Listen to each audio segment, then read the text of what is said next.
If I could boil intermittent fasting down to two things, it would be, it helps me achieve. Welcome to the Ask a Male Fit Show. Hey, I'm Matt from Matt Lane Fitness. If you're new here, it means so friggin' much that you just give me a skosh of your time. I want to dive into the fitness questions that I've ultimately pulled from the comments below. I hope you'll do the same thing. Drop it down below and I'll answer it. See on the sides here? It's exactly what I do.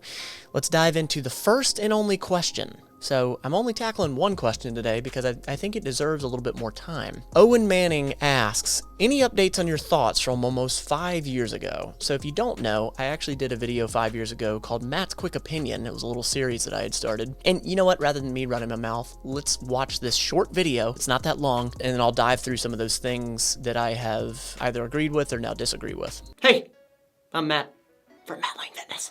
Welcome to the second, I really hope I don't still sound like that, episode of Matt's Quick Opinion, where I give you my opinion on the topic at hand. So what the heck is intermittent fasting? If you couldn't gather from the name, intermittent fasting is a period of eating and fasting. Groundbreaking, I know. Stop eating. Okay, you enjoy your witchcraft. There are many. So while I want to say this is as cringy as possible, this is still crap that I would do, so it's just me. Theories on the best way to set up your fasting and eating windows, as they call it. The most popular one is a 16-hour fast, 8-hour eating window. That's actually the one that I use. There's also 18-6 and 20-4. And some people actually do 24-hour fast.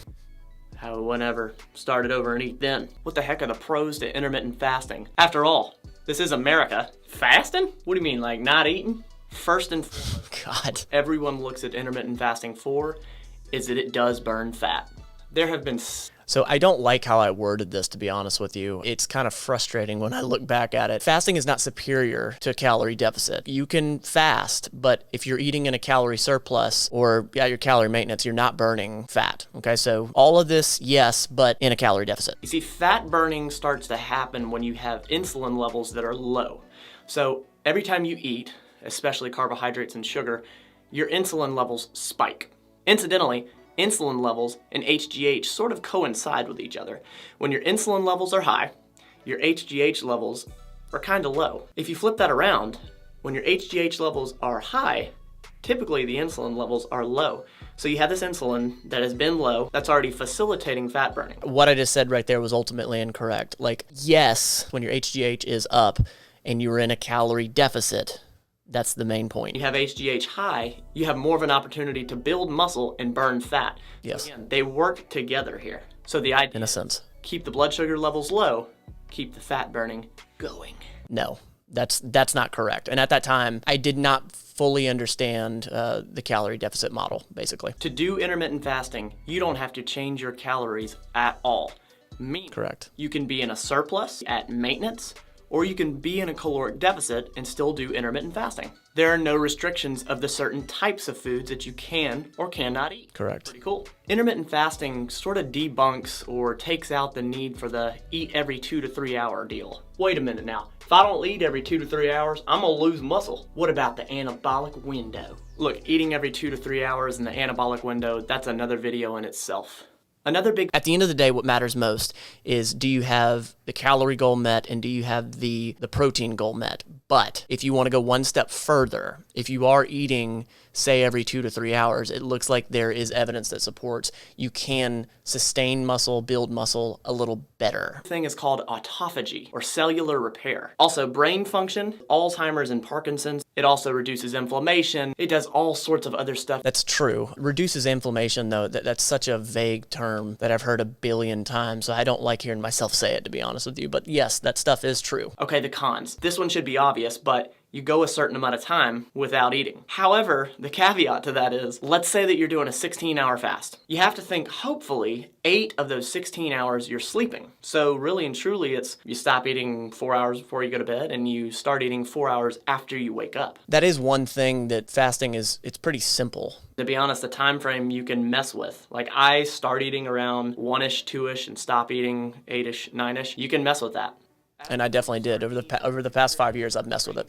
or anything like that, please, by all means, consult with your physician. Intermittent fasting can be risky for diabetics for obvious reasons. Your insulin level is super low. I don't want you falling out and all that. I will admit that it does take some time to adjust. I've gone from like waking up in the mornings to being like stupid hungry. And now that I've been doing this for a little while, it's 1, 2 o'clock before I really start getting hungry. Your body really does adjust. So that's a con as well. That's still a con. In summary, I can say that even in 5 years, like I've definitely adjusted to it, and going a little bit of time without eating, I can just do that. I think I am more naturally geared to being a thinner dude, always have been. So for me, eating a bunch is tough. You know, constantly eating is tough, which I know some people want to slap the hell out of me for saying that. What do I think about intermittent fasting? I think it's awesome. I've been implementing it regularly now for about 2 months, daily basis, and it has not been that difficult to follow. I've used it in the past for photo shoots when I really want to lean down, but on a daily basis, it's not that bad once you get used to it. However, I will still tell you, as always, this should be used as a tool. This is not a one-size-fits-all. What works for me doesn't necessarily work for everybody. Yep. I don't think it's the greatest next best thing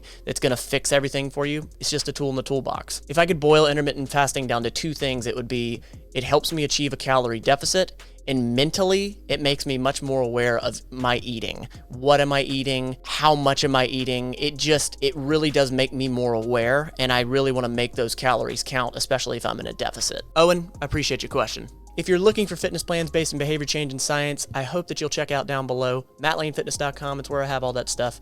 And you know what? Intermittent fasting isn't something that I push to my clients. It's something that's very person dependent, and I'm not a registered dietitian, okay? I can't suggest that you do that, but if you're gonna do it, please have some oversight from a professional. To the Mental Fit Mafia, to the patrons, I see you down here. Thank you so much. You don't have to be perfect at this fitness thing, just be better than yesterday. Every day.